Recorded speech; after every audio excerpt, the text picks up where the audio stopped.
장모님, 민서가 없어졌어요. 순간 수화기를 든 손이 돌처럼 굳어버렸습니다. 귓가에 윙하는 이명과 함께 세상의 모든 소리가 사라지는 것 같았습니다. 숨이 턱 막히고 심장이 저 아래 발끝까지 곤두박질 치는 아찔한 감각. 방금 내가 뭘 들은 거지? 내 금쪽 같은 딸, 내 목숨보다 소중한 민서가 없어졌다고? 사위는 전화기 너머에서 계속해서 울부짖었지만 그 소리가 마치 물속에 잠긴 것처럼 웅웅거리며 멀게만 들렸습니다. 머릿속이 하얗게 비어버려 아무 생각도 할 수 없었습니다. 그저 안 되라는 말만 메아리처럼 되뇌고 또 되뇌었습니다. 정신을 차렸을 때 저는 이미 외투도 걸치지 않은 채 현관문을 부서져라 열고 있었습니다. 온몸의 세포 하나하나가 비명을 지르고 있었습니다. 가서 확인해야 한다. 내 눈으로 직접. 내 딸에게 대체 무슨 끔찍한 일이 생긴 건지. 그때까지도 저는 제 남은 인생이 그렇게 송두리째 흔들릴 줄은 정말 몰랐습니다. 사연 시작 전에 무료로 할 수 있는 구독과 좋아요를 눌러주시면 제게 큰 힘이 됩니다. 차가운 밤 공기가 폐부 깊숙이 칼날처럼 파고들었지만 추위를 느낄 겨를조차 없었습니다. 아파트 복도를 어떻게 달려내려왔는지 비상계단을 몇 칸씩 건너뛰며 발목이 꺾일 뻔한 것도 기억나지 않습니다. 오직 민서, 우리 딸 민서 하는 생각뿐이었습니다. 급하게 잡아탄 택시 안에서 저는 의미 없는 말만 계속 중얼거렸습니다. 아닐 거야.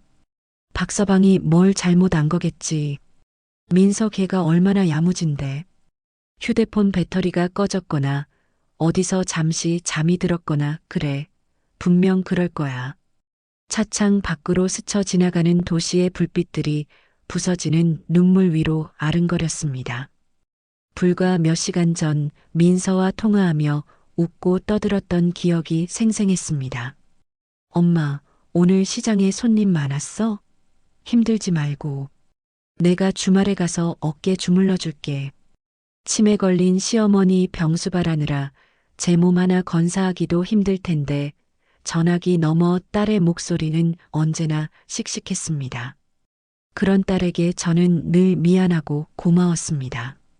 시장 좌판에서 평생을 보낸 무지렁이 엄마 밑에서 어쩜 저리 속 깊고 바른 아이가 태어났을까.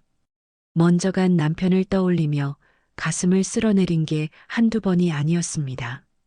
당신 없어도 나 우리 민서 하나는 정말 잘 키웠지? 하늘에서 보고 있으면 대답 좀 해봐. 1년 전 민서가 결혼하고 싶다며 박서방을 데려왔을 때 저는 세상을 다 얻은 것 같았습니다. 번듯한 직장에 서글서글한 눈매, 깍듯한 말투까지. 무엇보다 제 딸을 세상에서 가장 아껴주는 그 마음에 평생의 짝으로 믿어 의심치 않았습니다. 결혼식장에서 사위의 손을 잡고 들어가는 딸의 뒷모습을 보며 얼마나 많은 눈물을 흘렸는지 모릅니다. 이제 우리 딸 엄마처럼 고생 안 하고 꽃길만 걷겠구나. 정말 다행이다. 정말 고맙다. 그랬던 박서방이었습니다. 그런 사위가 지금 제 딸이 없어졌다고 울부짖고 있었습니다. 택시 기사님이 백미러로 흘끔거리며 걱정스러운 눈빛을 보내는 것도 몰랐습니다. 저는 그저 두 손을 모아 간절히 빌고 또 빌었습니다. 제발, 제발 아무 일만 없게 해달라고. 내 목숨을 가져가도 좋으니 우리 딸만은 무사하게 해달라고. 어둠 속에 잠긴 사돈댁의 대저택 앞에 택시가 멈춰 섰을 때 저는 거의 기다시피 차에서 내렸습니다. 육중한 철제 대문이 굳게 닫혀 있었지만 쪽문이 열려 있었습니다. 심장이 미친 듯이 발뒤꿈치를 찌어댔습니다. 집 안으로 들어서자 거실의 값비싼 샹들리에 조명 아래 박서방이 넉나간 얼굴로 소파에 주저앉아 있었습니다. 눈은 퉁퉁 부어 있었고 머리는 온통 헝클어져 있었습니다. 제 모습을 보자마자 박서방은 아이처럼 와락 울음을 터뜨렸습니다. 장모님, 제가 죄인입니다. 민서를 제대로 돌보지 못했어요. 아닙니다. 박서방 잘못이 아닐세. 일단 진정하고 무슨 일이 있었는지 처음부터 차근차근 말해봐. 우리 민서는 어디 있는 게야? 제가 사위의 등을 두드리며 애써 침착하게 말하는 순간이었습니다. 2층에서 안사돈 김말숙 여사가 천천히 계단을 내려왔습니다. 값비싼 비단 개량한복 차림에 흐트러짐 없는 모습, 치매를 앓고 있다는 사실이 믿기지 않을 정도로 그 눈빛은 차갑고 고요했습니다. 이 밤중에 무슨 소란이냐? 그 목소리에는 딸을 잃은 사돈에 대한 걱정이나 며느리를 잃은 시어머니의 슬픔 따위는 단 한 점도 섞여 있지 않았습니다. 저는 순간 심장이 덜컥 내려앉는 기분이었습니다. 사부인 우리 민서가 없어졌답니다.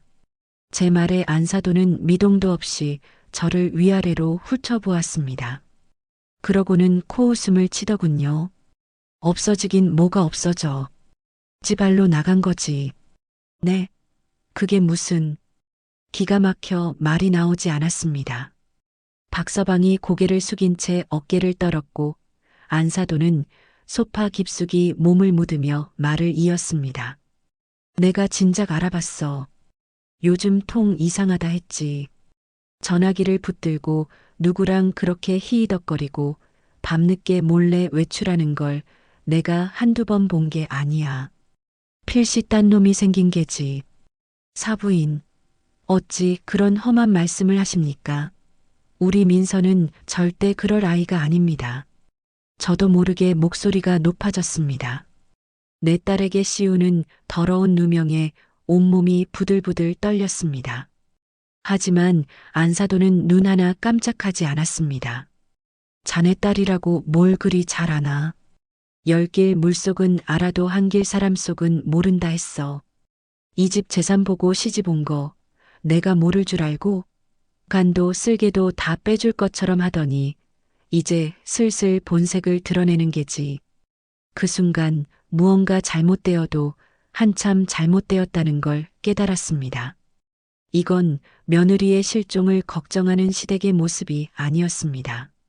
어떻게든 제 딸을 부정한 여자로 만들려는 저희가 시커멓게 번뜩이고 있었습니다. 아닙니다. 우리 민서 그런 애 아닙니다. 돈이 좋았으면 저 같은 찢어지게 가난한 시장 상인의 딸이 아니라 부잣집 딸하고 결혼했겠죠. 말 함부로 하지 마세요. 분노에 차 소리치는 저를 안사돈은 벌레 보듯 쳐다보았습니다. 어디서 배운 것 없이 목소리만 높여. 그러니 내 딸년도 똑같은 거 아니겠어. 어멈을 보니 그 딸도 알만하구나. 더 이상 참을 수가 없었습니다. 세상이 무너지는 것 같은 절망 속에서도 내 딸만큼은 지켜야 했습니다. 지금 뭐라고 하셨어요? 우리 민서한테 그리고 나한테 뭐라고. 제가 안사돈에게 달려들려는 순간 푹 숙이고 있던 박서방이 제 앞을 가로막았습니다. 장모님, 제발 진정하세요. 어머니는 지금 편찮으시잖아요. 편찮은 사람 입에서 나오는 말이 어쩜 저리 비수 같단 말인가. 편찮다는 걸 방패 삼아 세상 모든 악담을 쏟아내는 저 사람을 정말 제정신이 아니라고 믿어야 하는 걸까? 저는 사위의 팔을 뿌리치고 소리쳤습니다. 비켜. 당신도 똑같아. 당신 아내가 없어졌는데 저런 말을 듣고도 가만히 있어? 당신 정말 내 딸 사랑하긴 한 거야? 경찰에 신고는 했어? 했냐고. 제 절규에 박서방은 고개를 푹 숙인 채 아무 말도 하지 못했습니다. 그 침묵이 제 가슴을 천갈래 만갈래로 찢어 놓았습니다. 아, 나는 지금 악마들의 소굴에 와 있구나. 힘이 쭉 빠져 그 자리에 주저앉았습니다. 눈물조차 나오지 않았습니다. 이 거대하고 차가운 집안에서 내 딸의 안위를 걱정하는 사람은 오직 나 하나뿐이었습니다. 저들은 이미 내 딸을 집을 나간 나쁜 년으로 결론 내리고 자신들의 안위와 체면만을 생각하고 있었습니다. 한참을 그렇게 앉아 있었을까? 안사돈이 하품을 하며 자리에서 일어났습니다. 시끄러워서 잠을 잘 수가 없군. 박서방, 저 여자 내보내. 내일 아침이면 지 발로 기어들어오든 딴 놈이랑 살림을 차렸다는 소식이 들려오든 하겠지. 그 말을 끝으로 안사돈은 유령처럼 다시 2층으로 사라졌습니다. 거실에는 저와 박서방 둘만 남았습니다. 박서방은 차마 제 얼굴을 쳐다보지도 못하고 쩔쩔매고 있었습니다. 장모님, 오해입니다. 어머니가 아프셔서. 됐네. 아무 말도 하지 말게. 나는 내 딸 내 손으로 찾을 테니. 저는 비틀거리며 일어섰습니다.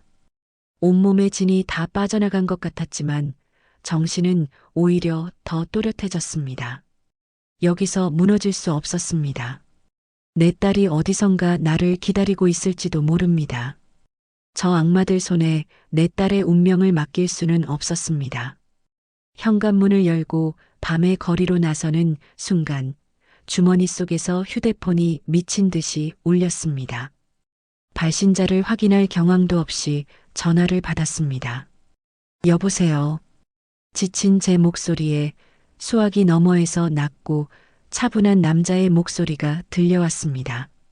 이선자 씨 되십니까? 서울중앙경찰서 실종수사팀입니다. 경찰이라는 말에 심장이 다시 발밑으로 떨어졌습니다. 네, 맞는데요. 혹시 우리 딸 우리 민서 소식이라도. 흥분해서 더듬거리는 제 말을 끊고 경찰이 말했습니다. 박민서 씨 어머니 되시는군요.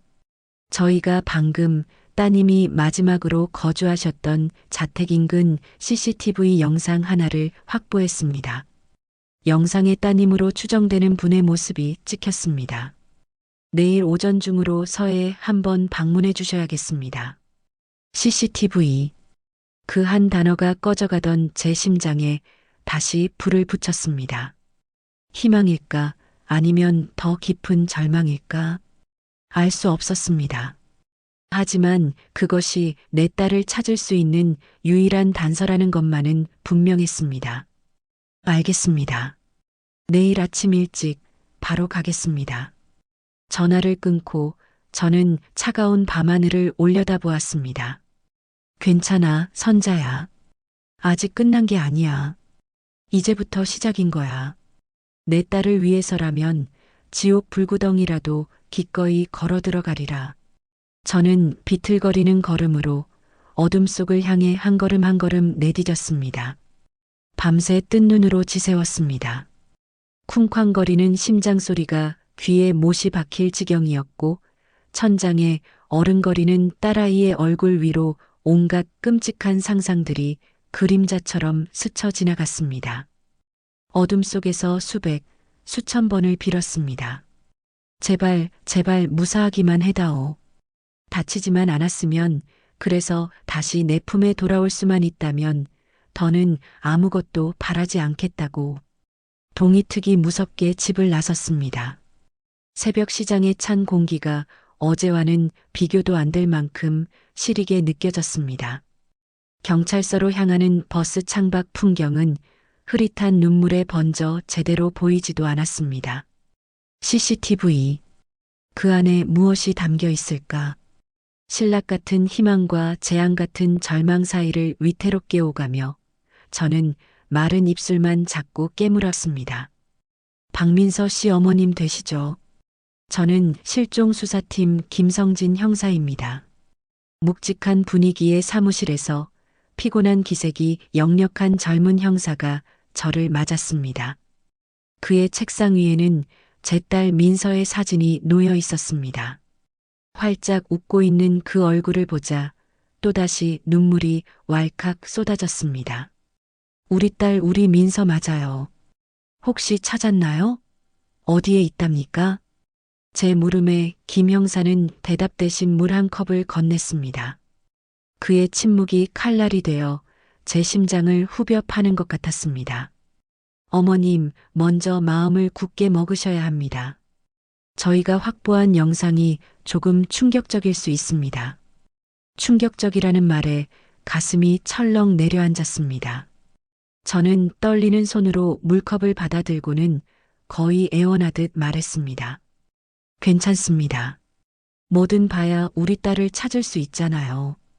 제발 보여주세요. 김 형사는 잠시 저를 바라보다 결심한 듯 모니터를 제 쪽으로 돌렸습니다. 화면은 곧 어둡고 거친 흑백 영상으로 바뀌었습니다. 사돈댁의 대문 앞을 비추는 화면이었습니다. 시간은 어젯밤 제가 사돈댁을 찾아가기 불과 몇 시간 전을 가리키고 있었습니다. 화면은 한동안 고요했습니다.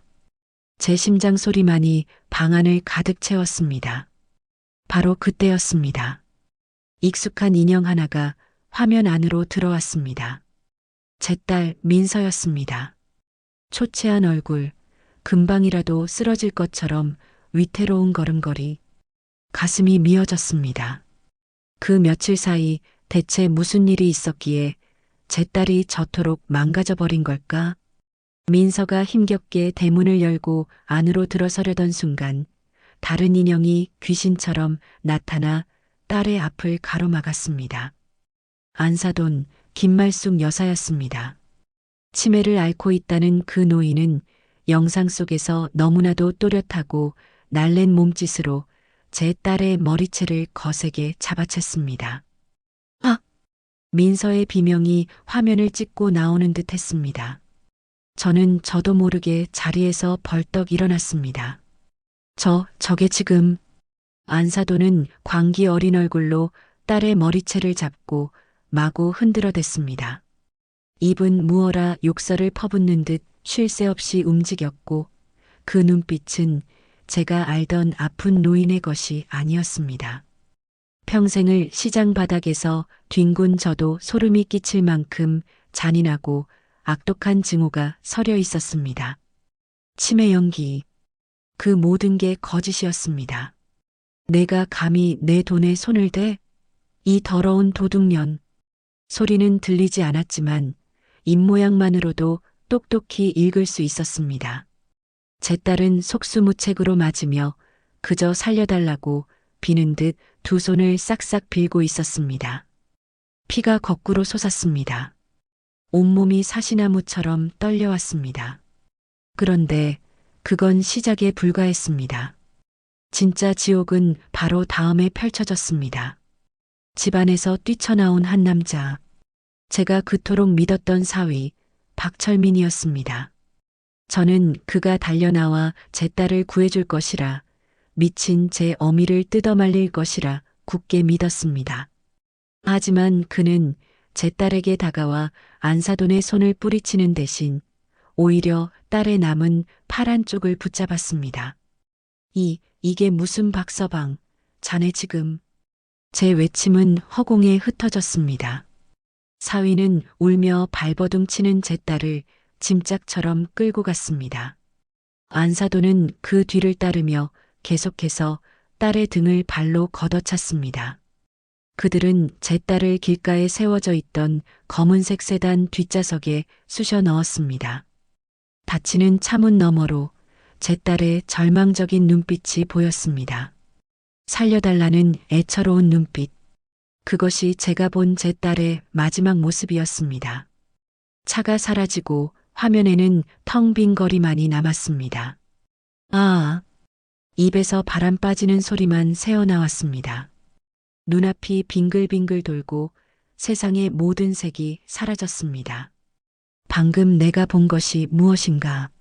내 딸이, 내 금쪽 같은 딸이 세상에서 가장 믿었던 두 사람에게 끌려가고 있었다. 남편과 시어머니에게. 장모님, 정신 차리세요. 김 형사가 제 어깨를 흔드는 소리가 아득하게 들려왔습니다. 저는 그대로 바닥에 무너져 내렸습니다. 뱃속에서부터 뜨거운 것이 울컥하고 역류했습니다. 끄끄거리며 목 놓아 울었습니다. 눈물이 아니라 피를 토하는 심정이었습니다. 배신감, 세상에 이보다 더 끔찍한 배신이 또 있을까? 내 딸의 등을 걷어차던 안사돈의 얼굴, 짐승처럼 딸을 차에 밀어넣던 사위의 얼굴이 눈앞에서 떠나지 않았습니다. 내가 내 딸을 사지로 보냈구나. 내 손으로. 가슴을 치고 또 쳤습니다. 그 번드르르한 겉모습에 속아 저런 악마의 소굴로 내 딸을 밀어넣은 것은 바로 나였습니다. 그곳에서 내 딸이 어떤 수모와 고통을 겪었을지 상상조차 할 수 없었습니다. 죄책감과 분노가 온몸을 갈기갈기 찢는 듯 했습니다. 얼마나 울었을까. 목이 다 쉬고 더 이상 흘릴 눈물조차 남아있지 않을 때쯤 저는 문득 고개를 들었습니다.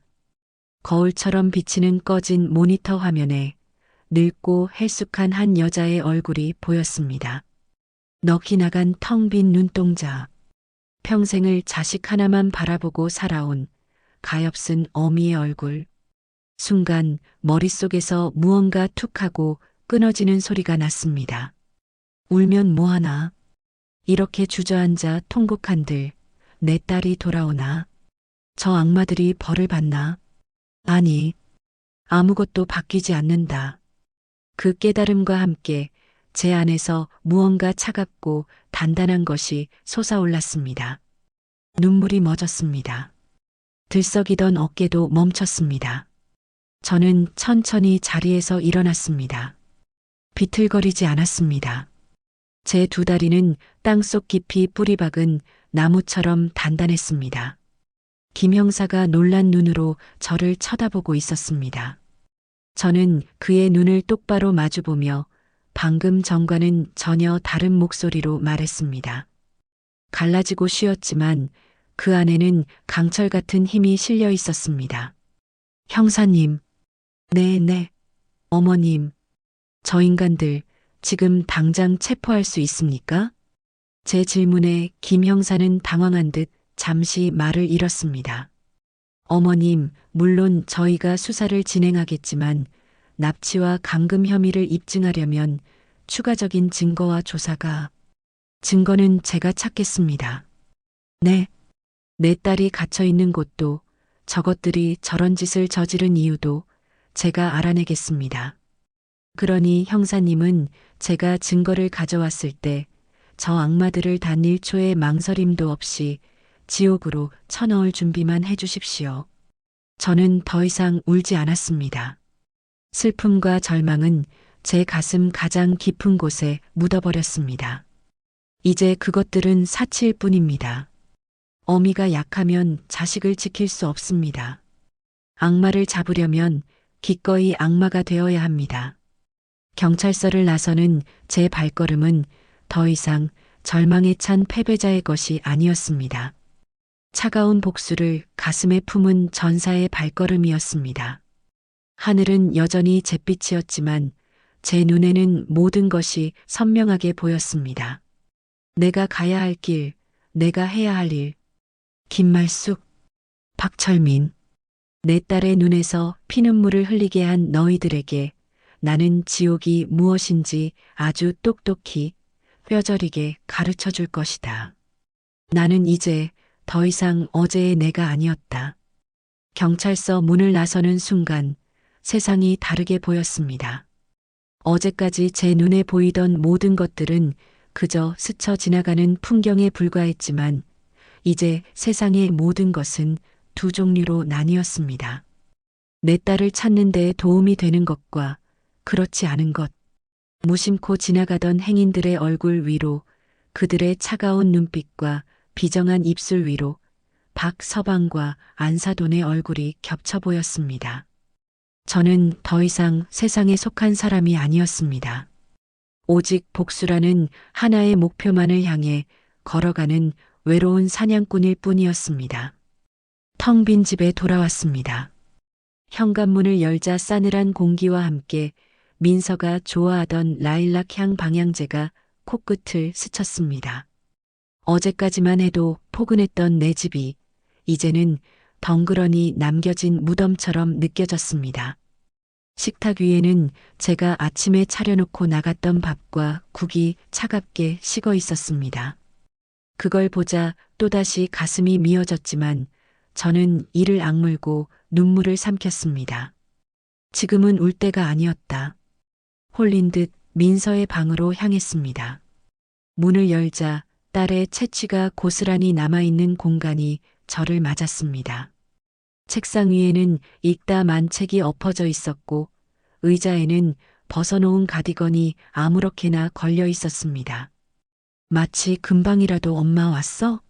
하며 딸이 뛰어나올 것만 같았습니다. 저는 딸의 침대에 걸터 앉아 아직 온기가 남아있는 듯한 이불을 쓸어보았습니다. 민서야, 우리 딸 엄마가 너무 늦었지, 미안해. 결국 참았던 눈물이 터져 나왔지만 이번에는 소리내어 울지 않았습니다. 눈물은 뺨을 타고 조용히 흘러내렸고 제 손은 무언가를 찾는 하이에나처럼 방 안을 샅샅이 훑기 시작했습니다. 편지, 메모 하다못해 낙서 조각이라도 내 딸이 마지막으로 남겼을지 모를 흔적을 찾아야만 했습니다. 책상 서랍을 열고 옷장을 뒤졌습니다. 하지만 아무것도 없었습니다. 절망감이 스멀스멀 피어오르던 그때 제 눈에 침대 머리맡에 놓인 낡은 가죽 다이어리 하나가 들어왔습니다. 민서가 고등학생 때 제가 처음으로 장만해 준 것이었습니다. 그 이후로도 딸은 해마다 새 다이어리를 사는 대신 낡고해진 이 다이어리의 속지를 갈아 끼우며 속마음을 털어놓곤 했습니다. 엄마, 이건 내 보물 상자야. 여기엔 세상 모든 비밀이 다 들어있어. 장난스럽게 웃던 딸의 얼굴이 떠올랐습니다.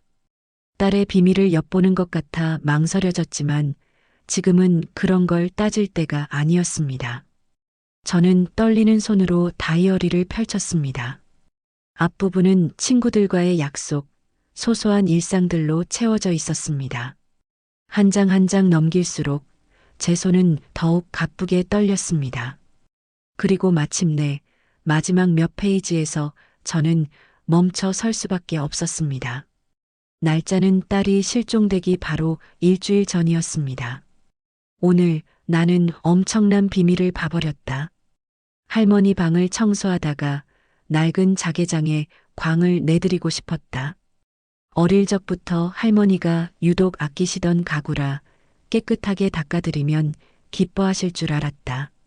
그런데 장롱 밑 구석을 닦다가 무언가 덜컥거리는 느낌이 들었다. 조심스럽게 판을 들어 올리자 그 아래에 상상도 못할 비밀 공간이 있었다. 심장이 쿵쾅거렸습니다. 다음 장을 넘겼습니다. 딸의 글씨는 알아보기 힘들 정도로 심하게 흔들리고 있었습니다. 그 안에는 낡은 서류 뭉치와 통장들이 가득했다. 무서웠지만 몇 장을 꺼내보았다. 온통 모르는 사람들 이름으로 된 부동산 계약서와 주식증서, 그리고 액수를 가늠할 수도 없는 양도성예금 증서들이었다. 할머니가 왜 이런 걸 여기에 게다가 치매를 앓고 계신 분이라고는 믿을 수 없을 만큼 꼼꼼하게 정리되어 있었다. 이건 정상이 아니다. 무언가 아주 잘못됐다. 남편에게 말해야 할까? 아니, 무서워. 너무 무서워. 마지막 장은 단 한 문장으로 끝나 있었습니다. 할머니가 내가 비밀을 안다는 걸 눈치챈 것 같다. 다이어리를 쥔 손이 부들부들 떨렸습니다. 모든 조각이 맞춰졌습니다. 할머니의 낡은 자개장. 그것이 바로 판도라의 상자였습니다. 제 딸은 그 상자를 열었다는 죄로 악마들의 손에 끌려간 것이었습니다. 저는 다이어리를 가슴에 품고 한참을 흐느꼈습니다. 하지만 슬픔은 이내 차가운 분노로 바뀌었습니다. 그래, 목표는 정해졌다. 그 자개장, 그 안에 놈들의 죄를 입증할 모든 것이 들어있다. 이제 문제는 어떻게 그 소굴로 다시 들어가느냐였다. 어제의 저처럼 분노에 차소리치며 달려들었다간 문전박대만 당할 게 뻔했습니다. 저 교활한 늙은 여우와 그 아들은 이미 저를 경계하고 있을 터, 그들의 경계심을 무너뜨려야만 했습니다. 그들이 가장 바라는 모습, 그들이 가장 보고 싶어 하는 모습으로 그들 앞에 나타나야 했습니다. 저는 거울 앞에 섰습니다. 거울 속에는 도끼를 가득 품은 한 마리의 암사자 같은 여자가 서 있었습니다. 안 돼. 이 얼굴로는 안 된다. 저는 두 손으로 제 뺨을 사정없이 후려쳤습니다. 짝 하는 소리와 함께 뺨이 금세 부어오르고 입가에서는 비릿한 피 맛이 느껴졌습니다. 다시 거울을 보았습니다. 눈에는 눈물을 억지로 쥐어짜 핏발을 세웠고 머리는 일부러 마구 헝클어뜨렸습니다. 입술을 깨물어 터뜨리고 어깨를 한껏 움츠렸습니다. 이제야 좀 볼만하군. 딸을 잃고 모든 것을 체념한 가엾고 어리석은 어미의 모습, 저들이 딱 원하는 모습. 저는 부엌으로 가 냉장고를 열었습니다. 그리고는 미친 사람처럼 반찬을 만들기 시작했습니다. 민서가 좋아했던 장조림, 입맛 없다던 박서방을 위해 담갔던 갓김치, 안사돈이 그나마 입에 댄다고 했던 멸치볶음. 칼질을 하는 제 손에는 분노가 실려 있었고 양념을 버무리는 손길에는 저주가 담겨 있었습니다. 이것은 음식이 아니었다. 악마들의 소굴로 들어가기 위한 나의 트로이 목마였다. 한참 만에 모든 준비를 마친 저는 휴대폰을 들었습니다. 박서방의 번호를 누르는 손가락 끝이 얼음장처럼 차가웠습니다. 심호흡을 한 번 하고 머릿속으로 수십 번을 연습했던 첫마디를 입 밖으로 내뱉었습니다. 목소리는 일부러 한껏 잠기게 그리고 가련하게. 전화 신호음이 몇 번 가고 달칵 하는 소리와 함께 사위의 목소리가 들려왔습니다. 여보세요? 저는 그 목소리를 듣자마자 연습했던 대로 와락 울음을 터뜨렸습니다. 세상에서 가장 서럽고 가장 처절한 울음소리를. 박서방, 흐흑, 나일세, 장모야. 장모님, 무슨 일이세요? 목소리는 차갑고 경계심이 가득했습니다. 저는 아랑곳하지 않고 준비한 대사를 쏟아냈습니다. 내가 다 잘못했네. 어젯밤에는 내가 제정신이 아니었어. 딸년을 잘못 키운 것도 내 죄고 사돈댁에 가서 행패를 부린 것도 다 내 죄야. 사부인께도 박서방에게도 내가 죽을 죄를 지었어. 용서해주게. 수화기 너머에서 침묵이 흘렀습니다. 제 연기가 먹히고 있는지 가늠할 수 없었습니다. 저는 마지막 쐐기를 박았습니다. 우리 민서 그 못된 년은 이제 내 딸도 아닐세. 지 어미 가슴에 대못을 받고 딴 놈이랑 눈이 맞아 도망간 년 내가 찾아서 다리 몽둥이를 부러뜨려 놓을 테니. 그러니 박서방 부디 나를 용서해주게. 내가 이따 저녁에 민서가 좋아하던 반찬 몇 가지에서 가져가겠네. 사부인께도 내가 무릎 꿇고 빌어야지. 제발 나를 내치지는 말아주게. 제발 이 미끼를 물어라. 저는 숨을 죽이고 사위의 대답을 기다렸습니다. 잠시 후 수화기 너머에서 한숨과 함께 그의 목소리가 들려왔습니다. 알겠습니다, 장모님. 일단 오세요. 어머니께는 제가 잘 말씀드려 놓겠습니다. 전화가 끊겼습니다. 저는 휴대폰을 든 채 그 자리에 서서 허탈하게 웃었습니다. 눈에서는 뜨거운 눈물이 흐르는데 입꼬리는 비릿하게 올라가 있었습니다. 굴욕감에 온몸이 떨렸지만 그와 동시에 뜨거운 복수심이 온몸의 피를 데우고 있었습니다. 그래, 이것이 시작이다. 너희들이 나를 가엾고 어리석은 여자로 볼수록 너희들의 지옥은 더욱 가까워질 것이다. 저는 식탁 위에 놓인 반찬통들을 바라보았습니다. 그래, 기다려라. 이 어미가 만든 지옥의 만찬을 대접해주러 지금 내가 간단다. 죽어야 한다면 저들 앞에서 죽고 살아야 한다면 저들의 숨통을 끊어놓고 살 것이다. 양손 가득 반찬통을 들고 사돈댁으로 향하는 내내 저는 주문처럼 그 말만 되뇌었습니다. 한 걸음 한 걸음이 마치 칼날 위를 걷는 것처럼 아슬아슬했습니다. 하지만 두렵지 않았습니다. 이미 제 마음은 지옥의 가장 밑바닥까지 다녀온 뒤였습니다. 더 이상 잃을 것도 두려울 것도 없었습니다. 오직 내 딸을 구하고 저 악마들에게 죗값을 치르게 하겠다는 차가운 분노만이 제 심장을 뛰게 할 뿐이었습니다.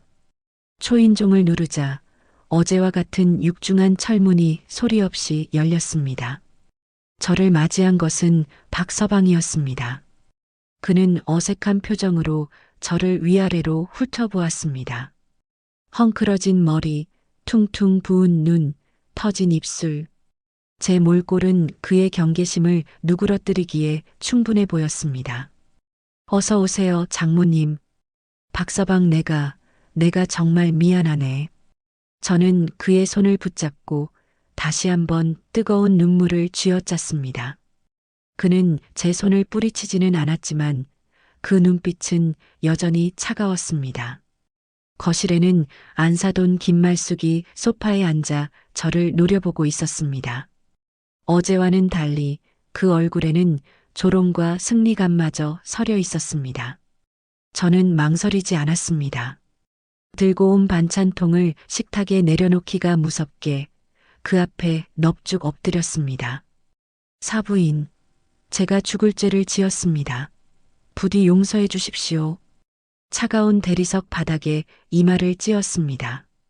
쿵 하는 소리와 함께 이마에서 찌릿한 통증이 전해져 왔지만 오히려 정신이 번쩍 드는 것 같았습니다.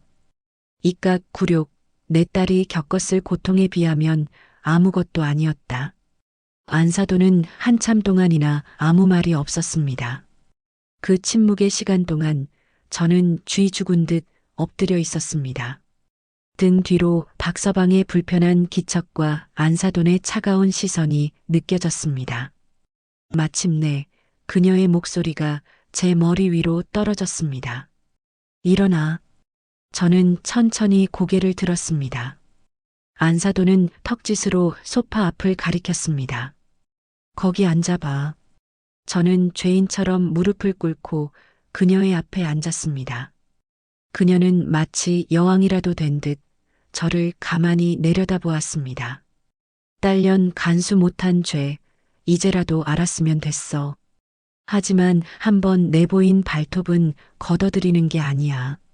앞으로 내 눈앞에서 거슬리는 짓 하면 그때는 이 집 대문 밖으로 내쫓는 걸로 안 끝나. 알아들었나? 네네, 사부인. 명심하겠습니다. 치욕의 입술이 바싹바싹 타들어갔지만 저는 순종적으로 고개를 숙였습니다. 나의 이 굴욕이 너희를 파멸시킬 독이 될 것이다. 그때부터 저는 사돈댁의 그림자가 되었습니다. 아침 일찍 와서 집안 구석구석을 청소하고 점심과 저녁 식사를 차렸습니다. 안사돈의 수족이 되어 그녀의 시중을 들었습니다. 그녀는 보란 듯이 저를 하녀처럼 부렸습니다. 물을 떠오라, 다리를 주무르라, 온갖 수모를 주었지만 저는 묵묵히 모든 것을 감내했습니다. 그 모든 순간 제 눈은 단 한 곳, 안사돈의 방에 놓인 낡은 자개장을 향해 있었습니다. 기회는 생각보다 빨리 찾아왔습니다. 며칠 뒤 안사돈이 평소 다니던 고급 스파에 가야겠다며 집을 나섰습니다. 박서방은 회사에 가고 없었습니다. 집에는 저 혼자뿐이었습니다. 심장이 미친 듯이 뛰기 시작했습니다. 드디어 때가 왔다. 저는 곧장 2층 안사돈의 방으로 향했습니다. 방문을 열자 방 한쪽 벽면을 가득 채운 거대한 자개장이 위압적인 모습으로 서 있었습니다. 검은 오칠 위로 영롱하게 빛나는 자개 문양들이 마치 저를 비웃는 악마의 눈동자처럼 느껴졌습니다. 방문을 잠그고 자개장 앞으로 다가갔습니다. 손에 땀이 흥건했지만 망설일 시간이 없었습니다. 민서의 다이어리에 적힌 대로 장롱의 가장 아래쪽 구석진 곳을 더듬기 시작했습니다. 겉보기에는 아무런 흠집도 이상한 점도 없었습니다. 혹시 민서가 잘못 본 건 아닐까? 불안감이 엄습하는 순간 손가락 끝에 미세하게 덜컥거리는 감촉이 느껴졌습니다. 찾았다.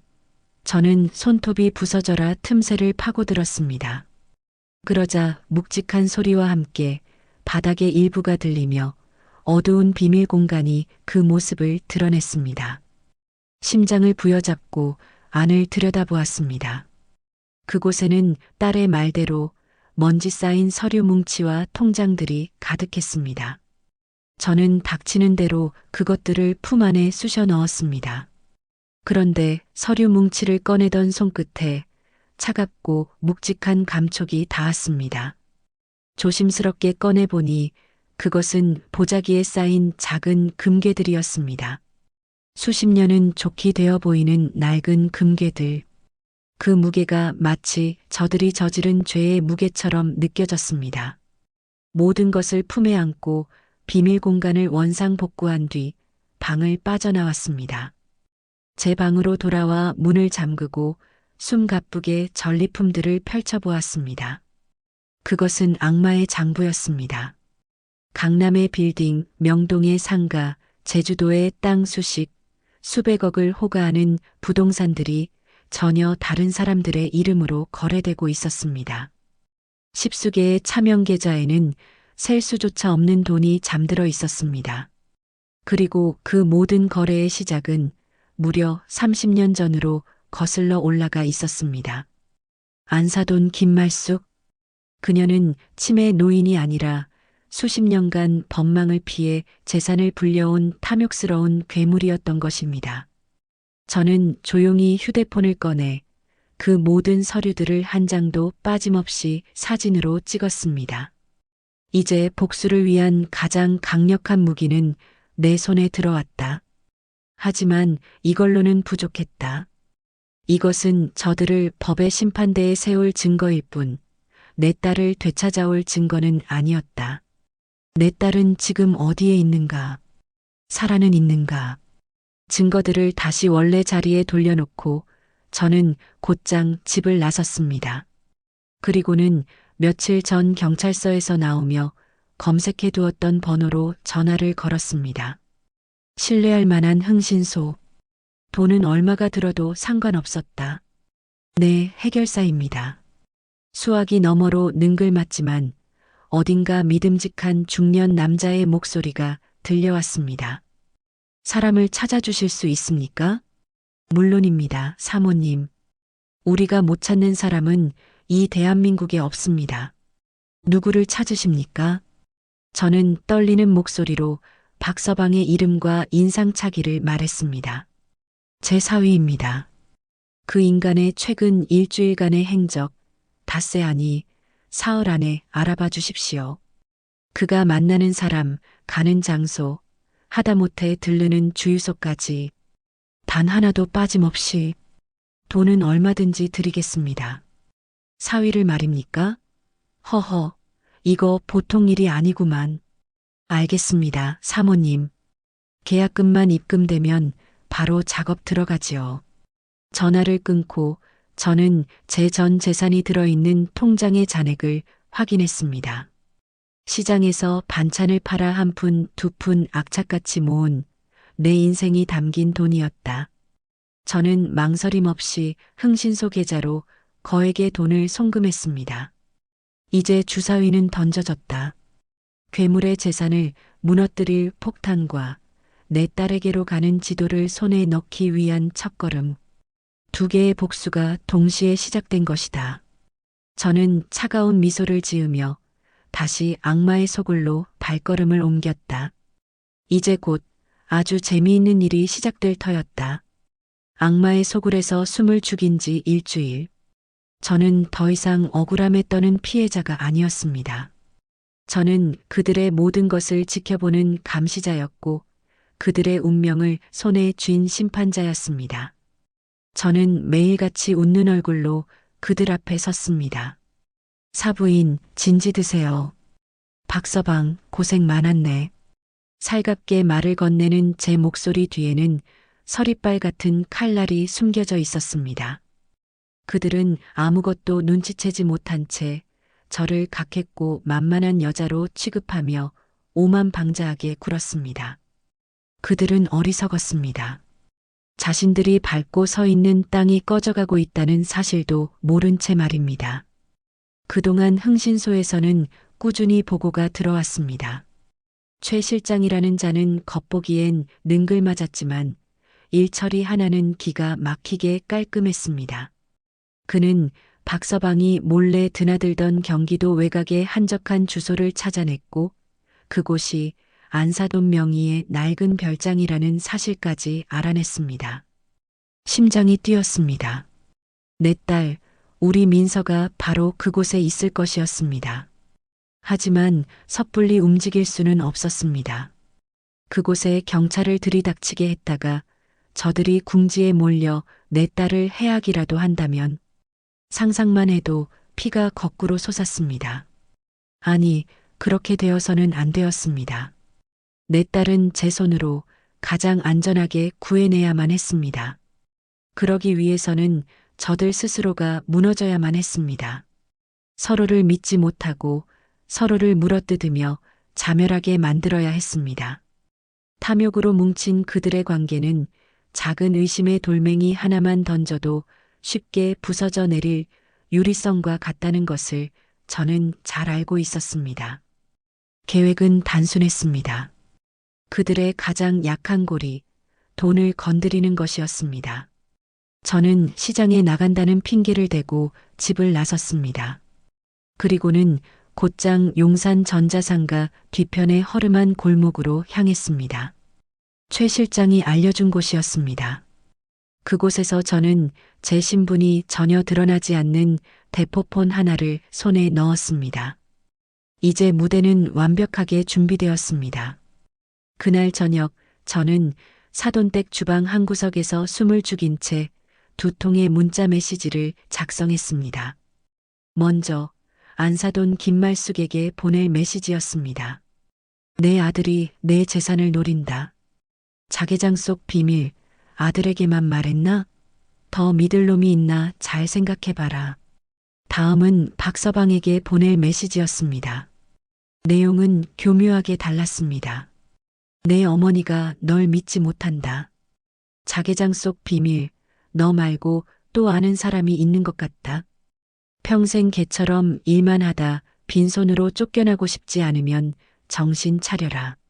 저는 2개의 폭탄을 각자의 휴대폰에 전송했습니다. 그리고는 아무 일도 없다는 듯 저녁 식사를 준비하기 시작했습니다. 땡 하는 문자 수신음이 거의 동시에 거실에서 울려 퍼졌습니다. 소파에 나란히 앉아 TV를 보던 안사돈과 박서방이 동시에 휴대폰을 집어드는 것이 보였습니다. 저는 일부러 냄비를 떨어뜨리는 척 요란한 소리를 냈습니다. 어머나, 이걸 어째? 놀란 2 사람이 저를 쳐다보는 사이 저는 그들의 얼굴을 재빨리 훑쳤습니다. 2 사람의 얼굴은 순식간에 굳어 있었습니다. 안사돈의 눈은 의심과 분노로 가늘어졌고 박서방의 얼굴은 당혹감과 불안으로 창백해졌습니다. 미끼를 물었습니다. 그날 저녁 식탁의 공기는 얼음장처럼 차가웠습니다. 평소 같으면 제 음식 솜씨를 트집 잡거나 박서방에게 잔소리를 늘어놓았을 안사돈이 아무 말 없이 숟가락만 깨작거렸습니다. 박서방 역시 안사돈의 눈치를 살피며 불안한 기색을 감추지 못했습니다. 저는 그저 묵묵히 그들의 빈 그릇에 반찬을 올려주며 폭풍 전야의 고요를 즐겼습니다. 다 먹었으면 그만 들어가 쉬게. 내일 아침 일찍 와야지. 식사가 끝나자 안사돈이 퉁명스럽게 말했습니다. 평소와 같은 말이었지만 그 안에는 내 눈앞에서 썩 꺼져라는 의미가 담겨 있었습니다. 저는 순순히 고개를 숙이고 집을 나섰습니다. 하지만 멀리 가지 않았습니다. 사돈댁 담벼락 그림자 속에 몸을 숨기고 집안의 동태를 살폈습니다. 얼마 지나지 않아 거실에 불이 환하게 켜지고 두 사람의 고성이 새어나오기 시작했습니다. 너 똑바로 말해. 너 말고 이 사실을 아는 놈이 또 누가 있어. 안사돈에 찢어지는 듯한 고함이었습니다. 박서방이 기어들어가는 목소리로 대꾸했습니다. 어머니, 제가 그걸 어떻게 알아요. 전 정말 어머니밖에 몰라요. 이 쓸모없는 놈. 그러니 내가 널 믿고 뭘 맡기겠어. 당장 가서 그년이 어디 있는지 알아보고 입을 틀어막든지 혀를 뽑든지 해. 아니, 어머니. 그건 아니죠. 일을 그렇게 크게 만들면 어떡해요. 그리고 어머니는 정말 저를 못 믿으시는 겁니까? 평생 어머니 시키는 대로 살아온 저를요? 박서방의 목소리에 처음으로 원망과 서운함이 섞여 나왔습니다. 안사돈의 분노는 극에 달한 듯 했습니다. 못 믿지, 그럼. 피부치라고는 너 하나뿐인데 그 피부치가 내 등 뒤에 칼을 꽂을지 어떻게 알아? 내 애비도 그러다 갔는데. 어머니. 두 사람의 싸움은 끝없이 이어졌습니다.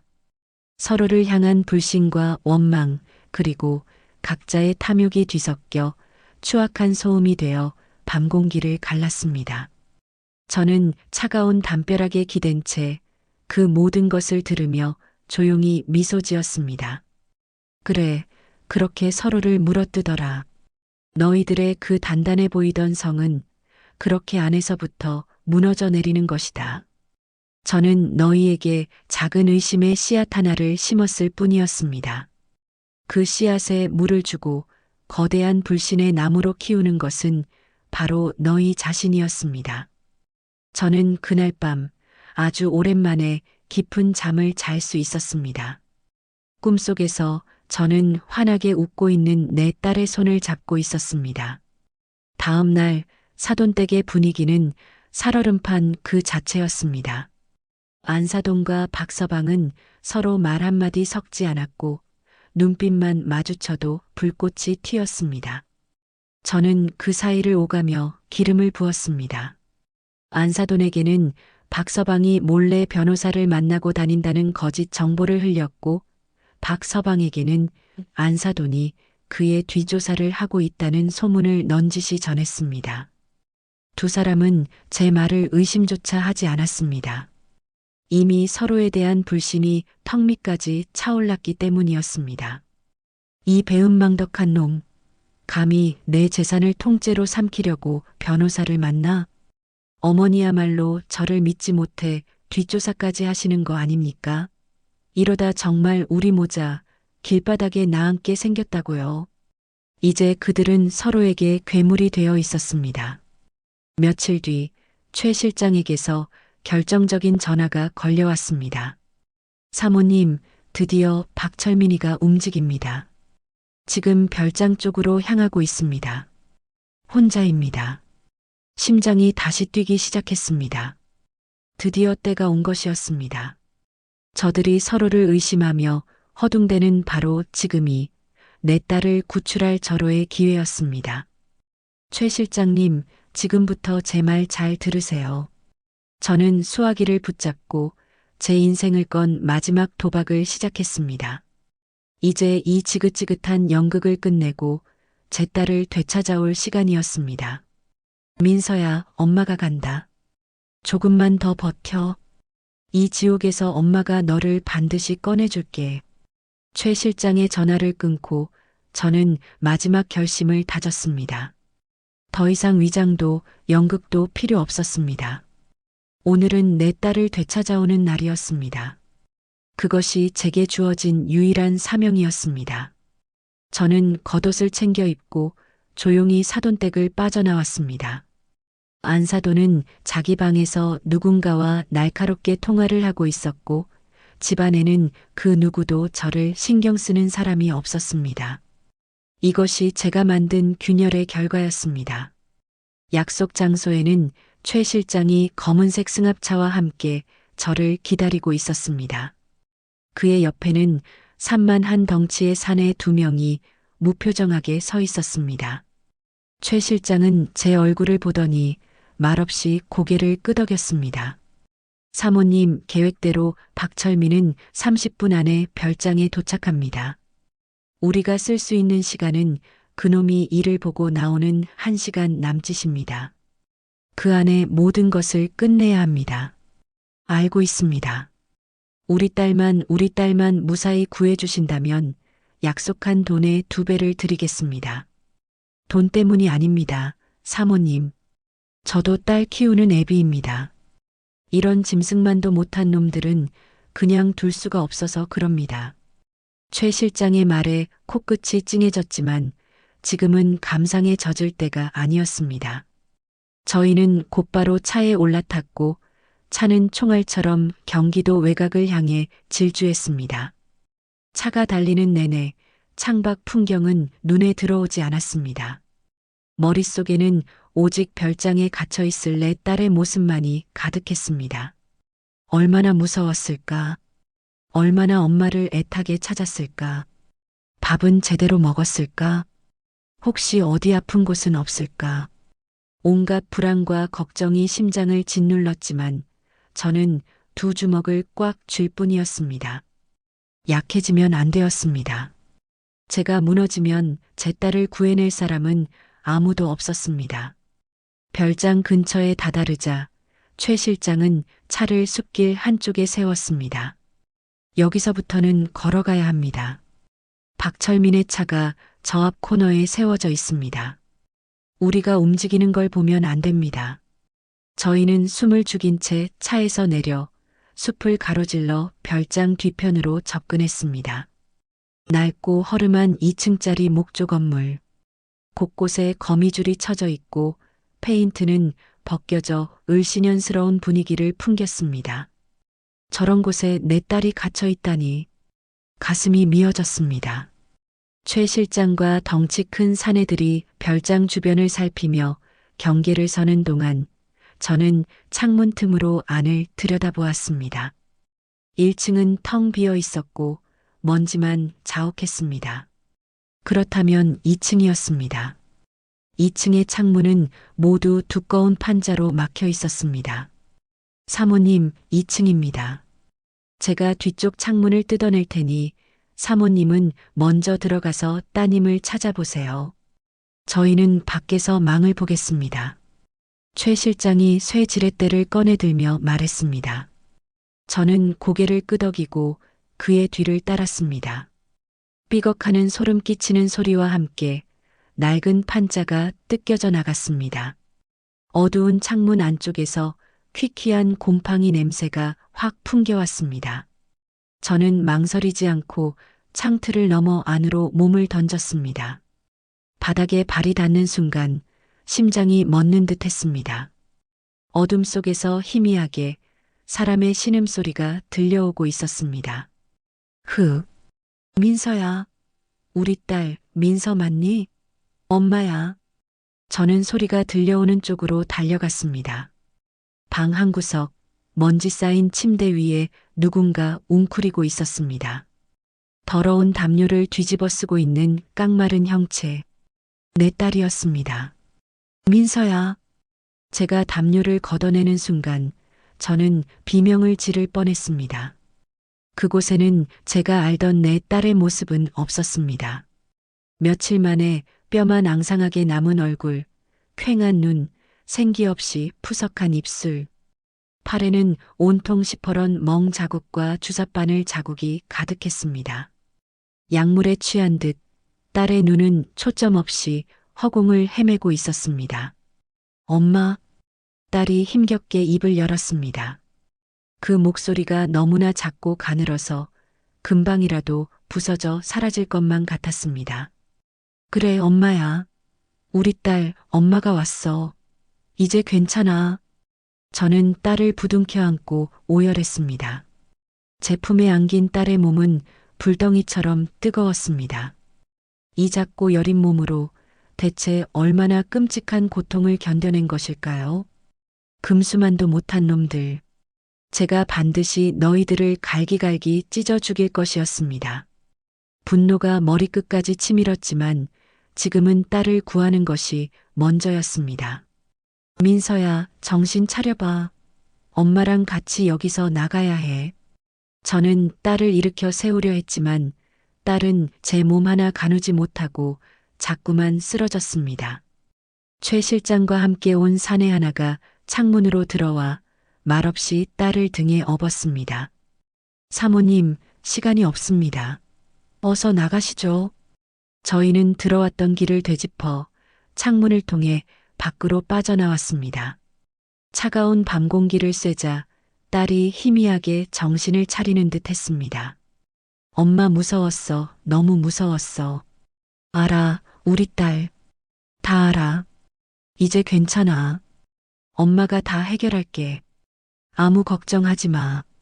저는 딸의 깡마른 손을 잡고 뜨거운 눈물을 흘렸습니다. 저희가 숲을 빠져나와 승합차에 올라타려는 순간이었습니다.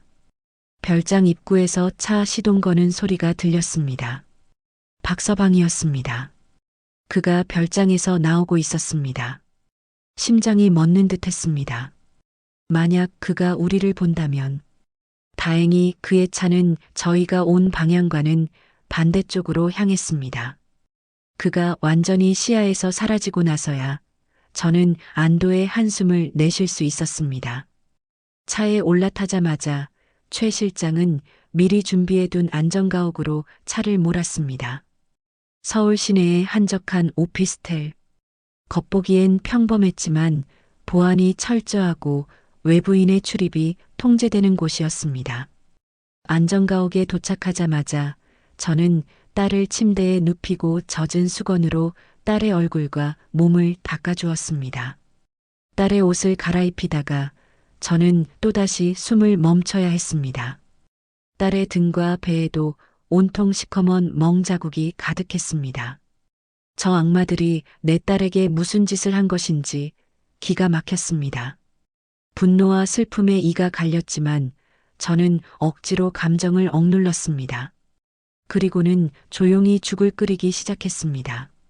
며칠을 굶었을 내 딸에게 따뜻한 음식을 먹여야 했습니다.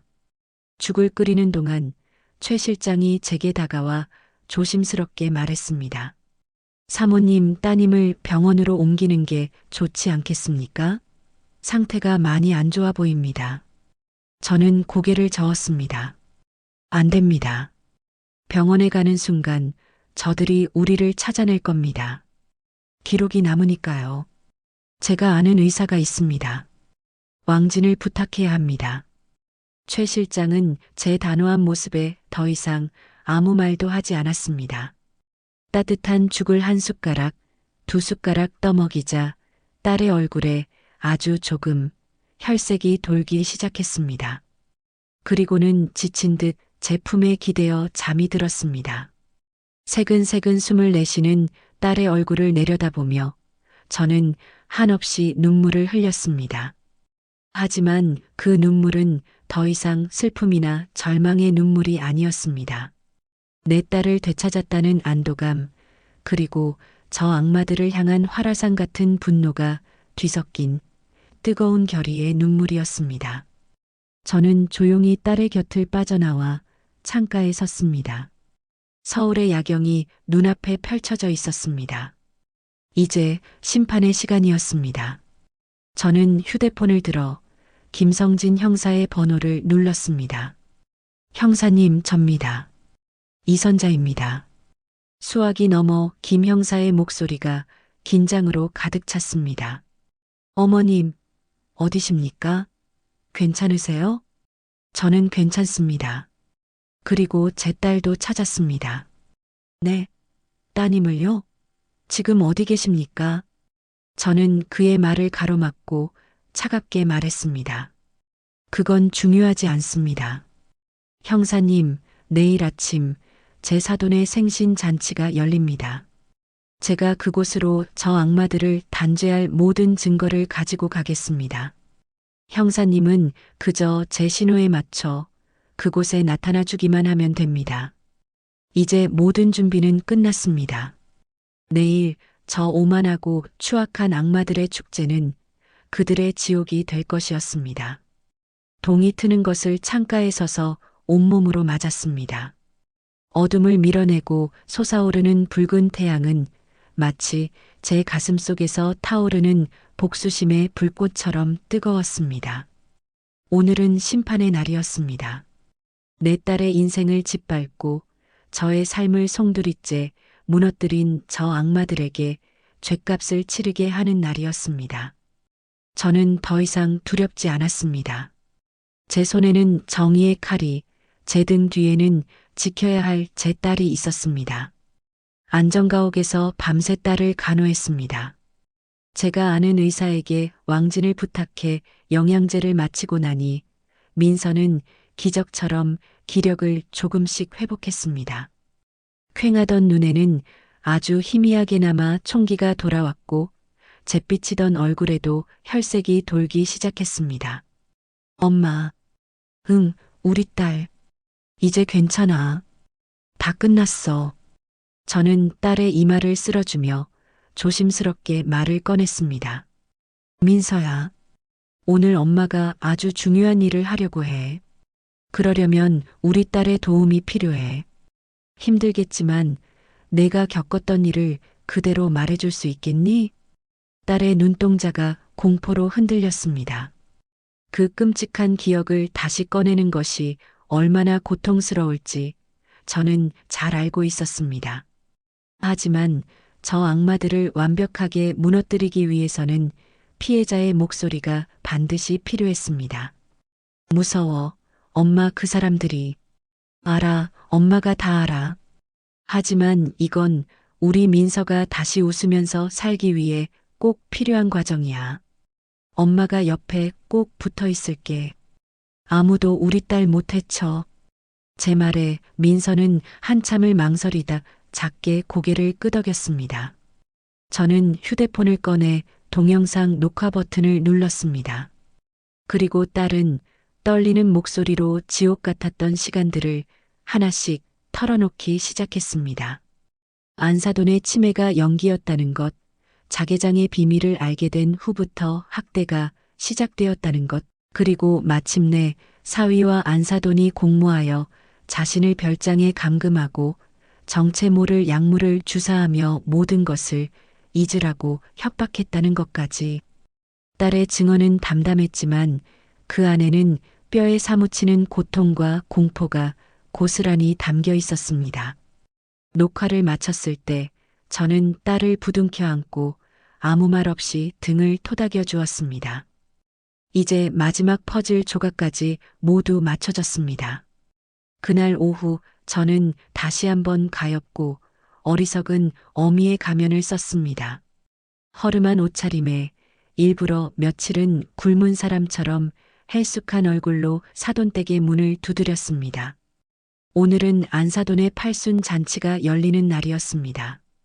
집 앞에는 값비싼 외제 차들이 즐비했고 집 안에서는 웃음소리와 음악소리가 흘러나오고 있었습니다.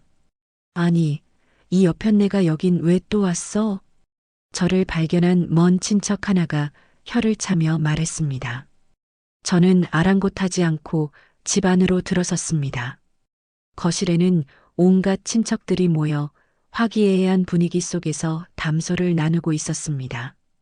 오늘의 주인공인 안사돈은 고운 한복을 차려입고 상석에 앉아 여왕처럼 웃고 있었고 박서방은 그 옆에서 깍듯하게 시중을 들며 세상 어디에도 없는 효자 아들을 연기하고 있었습니다. 그 위선적인 모습에 구역질이 치밀었습니다. 저의 등장을 가장 먼저 알아챈 것은 박서방이었습니다.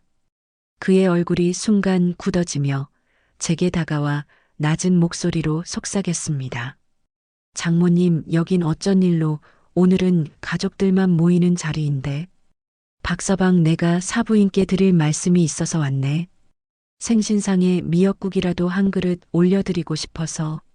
저는 일부러 모두에게 들릴 만큼 큰 소리로 애처롭게 말했습니다. 사람들의 시선이 일제히 제게로 쏠렸습니다. 안사돈의 얼굴이 불쾌감으로 일그러졌습니다. 저 미친 여자가 어디 와서 행패야. 당장 끌어내지 못해. 안사돈의 고함에 박서방이 제 팔을 잡아 끌었습니다. 장모님, 제발 이러지 마시고 일단 나가서. 저는 그의 손을 뿌리쳤습니다. 그리고는 거실 중앙으로 걸어나가 모든 사람이 볼 수 있도록 그 자리에 무릎을 꿇었습니다. 사부인, 그리고 여기 계신 여러 어르신들, 제가 오늘 이 자리를 빌려 여러분께 드릴 말씀이 있습니다. 제 돌발 행동에 장내는 순식간에 조용해졌습니다. 안사돈과 박서방의 얼굴은 새하얗게 질려 있었습니다. 사부인, 팔순을 진심으로 축하드립니다. 이 못난 며느리의 어미가 사부인을 위해 아주 특별한 선물을 준비했습니다. 저는 품 안에서 작은 리모컨을 꺼내 들었습니다. 거실벽에 걸린 거대한 TV 화면이 저의 신호에 맞춰 켜졌습니다. 사람들의 시선이 모두 TV로 향했습니다. 화면에 처음 나타난 것은 며칠 전 경찰서에서 보았던 바로 그 CCTV 영상이었습니다. 저게 뭐야?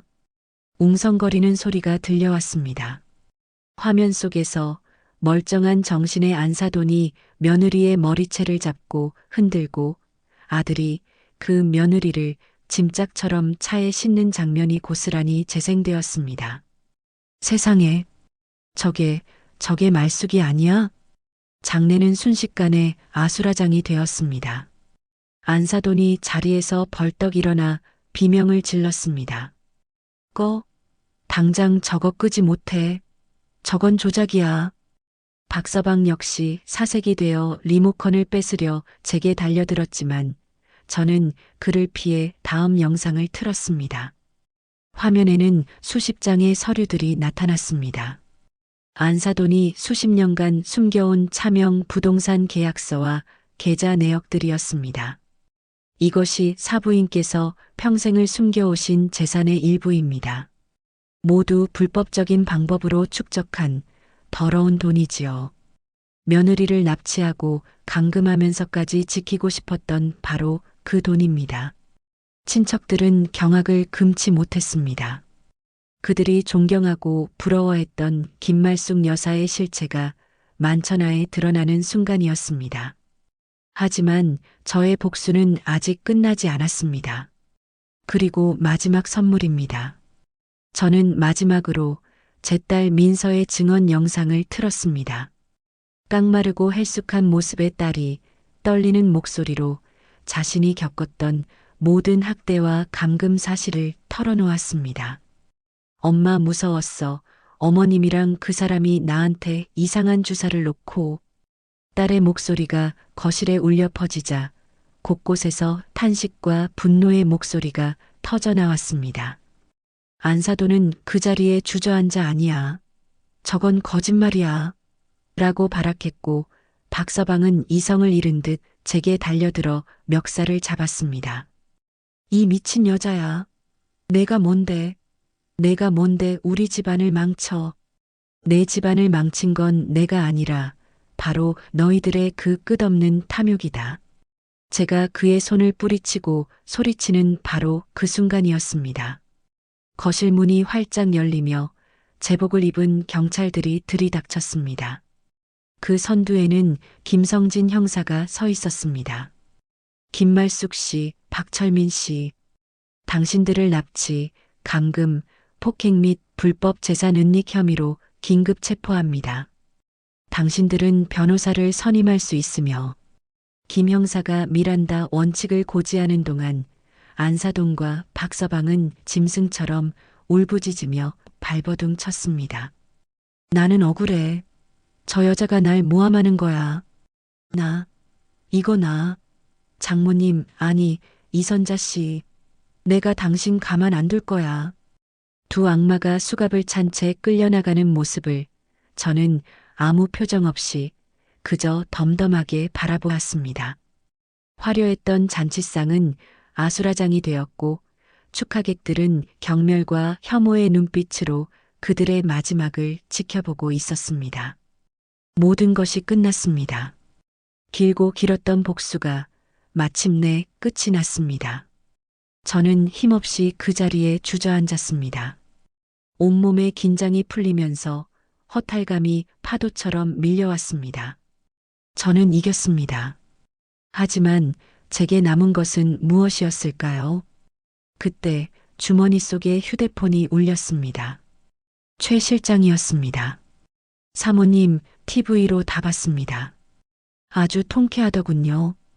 따님은 지금 막 잠에서 깨서 엄마를 찾고 있습니다. 딸이 저를 찾고 있다는 말. 그 한마디에 잿더미가 되었던 제 마음에 다시 작은 불씨 하나가 피어올랐습니다. 그래, 제게는 아직 돌아갈 곳이 있었습니다. 저를 기다리는 제 딸이 있었습니다. 저는 비틀거리며 자리에서 일어나 제 딸이 있는 곳을 향해 발걸음을 옮겼습니다. 이제 정말로 모든 것을 새로 시작할 시간이었습니다. 아수라장이 된 잔치 현장을 뒤로하고 저는 한치의 망설임도 없이 그곳을 빠져나왔습니다. 등 뒤에서 들려오는 악다구니와 울부짖음, 사람들의 경악 어린 수군거림도 더 이상 제게는 아무런 의미가 없었습니다. 제 세상은 이제 오직 내 딸 민서가 있는 곳을 향해 있었습니다. 택시를 타고 안전가옥으로 향하는 내내 저는 창밖만 하염없이 바라보았습니다. 복수가 끝났다는 후련함보다는 알 수 없는 깊은 허무함이 파도처럼 밀려왔습니다. 제 인생의 절반을 바쳐 지키려 했던 가족이라는 울타리가 얼마나 허망하고 추악한 것이었는지, 그 모든 것을 제 손으로 깨부수고 나니 텅 빈 벌판에 저 혼자 덩그러니 남겨진 기분이었습니다. 하지만 문을 열고 들어선 순간 그 모든 허무함은 눈 녹듯 사라졌습니다. 침대에서 힘겹게 몸을 일으켜 저를 향해 팔을 뻗고 있는 내 딸의 모습, 그 모습을 보는 순간 저는 깨달았습니다. 저는 아무것도 잃지 않았습니다. 저는 제 세상의 전부를 되찾은 것이었습니다. 엄마. 응, 우리 딸. 엄마 왔어. 저는 딸에게 달려가 와락 끌어안았습니다. 제 품에 안긴 딸의 몸은 여전히 가냘팠지만 따뜻한 온기가 고스란히 전해져 왔습니다. 우리는 한참 동안 아무 말 없이 서로의 존재를 확인하며 눈물만 흘렸습니다. 그동안 겪었던 모든 고통과 슬픔이 뜨거운 눈물이 되어 씻겨 내려가는 듯 했습니다. 그 후 시간은 더디지만 분명하게 흘러갔습니다. 안사돈 김말숙과 사위 박철민은 법의 엄중한 심판을 받았습니다. 그들은 마지막 공판 날까지도 서로에게 책임을 떠넘기며 추악한 모습을 보였습니다. 김말숙은 아들인 박철민이 모든 것을 주도했다고 주장했고, 박철민은 어머니의 강압에 못 이겨 어쩔 수 없이 따른 것이라며 눈물로 선처를 호소했습니다. 그들의 꼴사나운 다툼을 방청석에서 지켜보며 저는 아무런 감정도 느끼지 못했습니다. 그들은 이미 제 인생에서 지워진 존재들이었습니다. 결국 재판부는 납치와 감금을 주도한 김말숙에게 무기징역을, 범행에 가담한 박철민에게는 15년의 중형을 선고했습니다. 그들이 수십 년간 불법적으로 축적해온 천문학적인 재산은 모두 국고로 환수 조치되었습니다. 저는 변호사를 통해 그 재산 중 제 딸 민서가 받아야 할 정당한 몫의 위자료와 피해 보상금을 제외한 모든 돈을, 저희 모녀처럼 억울한 일을 당하고도 목소리 한번 내지 못하는 여성들과 아이들을 위해 기부하겠다는 뜻을 밝혔습니다. 더러운 돈으로 쌓아 올린 그들의 성은 그렇게 한 줌의 재가 되어 사회의 그늘진 곳을 비추는 작은 빛으로 다시 태어나게 되었습니다. 몸과 마음이 만신창이가 되었던 민서도 저의 지극한 간호와 꾸준한 심리 상담을 통해 조금씩 예전의 모습을 되찾아갔습니다. 밤마다 악몽을 꾸며 식은땀을 흘리며 깨어나는 날도 있었고, 낯선 사람의 목소리만 들어도 경기를 일으키며 제 등 뒤로 숨는 날도 있었습니다. 그럴 때마다 저는 아무 말 없이 딸의 손을 꼭 잡아주고 밤새 곁을 지켰습니다. 시간이 약이라는 말처럼 우리의 상처는 더디게, 하지만 분명히 아물어갔습니다. 우리는 그 지옥 같았던 기억이 서린 서울을 떠나기로 결심했습니다. 그리고는 무작정 남쪽으로 향하는 기차에 몸을 실었습니다. 종착역은 통영이었습니다.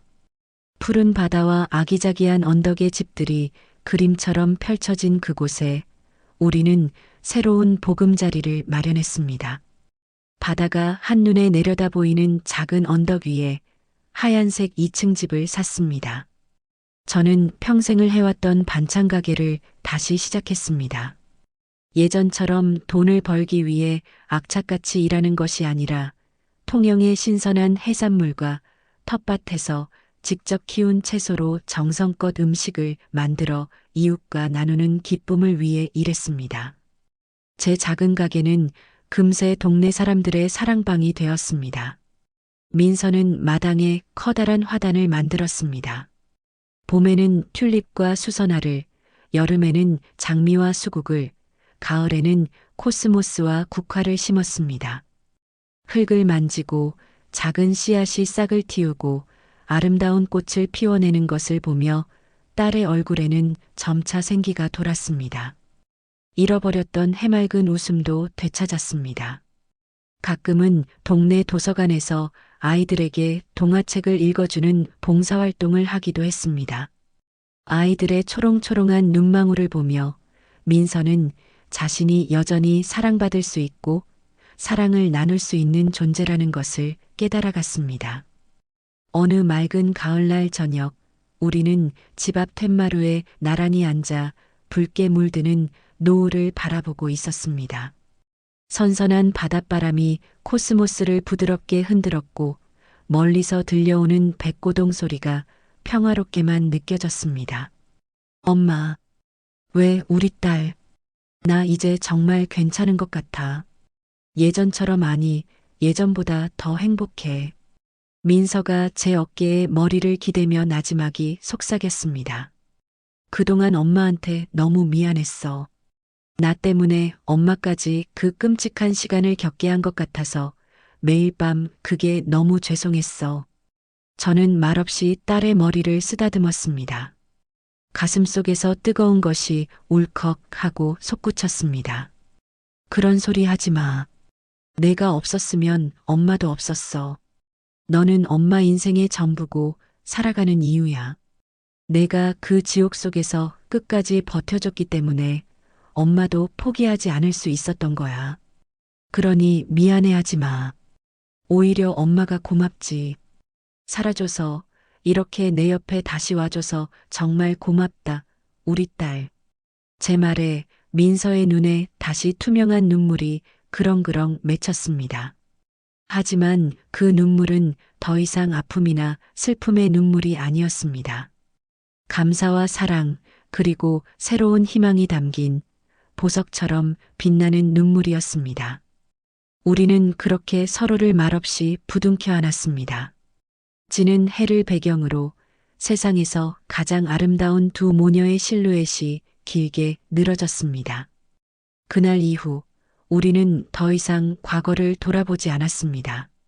가끔, 아주 가끔 악몽 같은 지난 날들이 희미한 그림자처럼 떠오를 때도 있었습니다.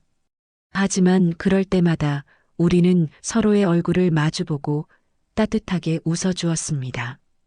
우리에게는 서로가 있었고 함께 갖고 나갈 눈부신 내일이 있었습니다. 저는 이제 더 이상 누구의 아내도 누구의 며느리의 어미도 아닙니다. 저는 그저 세상에서 가장 사랑하는 내 딸 민서의 엄마, 이선자입니다. 지옥의 불구덩이를 건너 우리는 마침내 우리만의 작고 소박한 천국을 찾았습니다. 저 멀리 수평선 너머로 마지막 햇살이 사라지고 밤의 장막이 내려앉았습니다. 하지만 저희는 두렵지 않았습니다. 곧 다시 아침이 올 것이고 태양은 어김없이 떠올라 우리를 비춰줄 테니까요. 그 따스한 햇살 아래 우리는 계속해서 웃고 사랑하며 살아갈 것이었습니다. 오늘 이야기는 한 평범한 어머니의 위대한 모성애가 어디까지 뻗어나갈 수 있는지, 그리고 가장 깊은 절망 속에서도 어떻게 희망의 꽃을 피워낼 수 있는지를 보여주고 있습니다. 우리 인생에는 뜻하지 않은 시련이 폭풍처럼 몰아칠 때가 있습니다. 이선자 여사처럼 믿었던 사람에게 배신당해 세상이 무너지는 듯한 고통을 겪을 수도 있고, 때로는 그 아픔에 갇혀 분노와 증오의 시간을 보내기도 합니다. 하지만 중요한 것은 그 어두운 터널을 어떻게 빠져나오느냐에 달려 있습니다. 과거는 바꿀 수 없지만 우리의 오늘과 내일은 바로 지금 우리의 선택에 의해 새롭게 쓰여지기 때문입니다. 어쩌면 여러분 주변에도 이선자 여사처럼 홀로 힘겨운 싸움을 하고 있는 분이 있을지도 모릅니다. 혹은 여러분 자신이 누군가에게 기댈 곳이 되어 주어야 할 수도 있겠지요. 오늘 이 이야기가 여러분의 마음에 작은 위로와 함께 내 곁에 소중한 사람을 다시 한번 돌아보는 계기가 되었기를 진심으로 바랍니다. 앞으로도 저희는 여러분의 마음을 울리는 진솔하고 깊이 있는 이야기로 찾아뵙겠습니다. 여러분의 하루가 따뜻한 위로와 희망으로 가득하기를 바랍니다. 채널 구독과 좋아요 잊지 말고 꼭 부탁드립니다.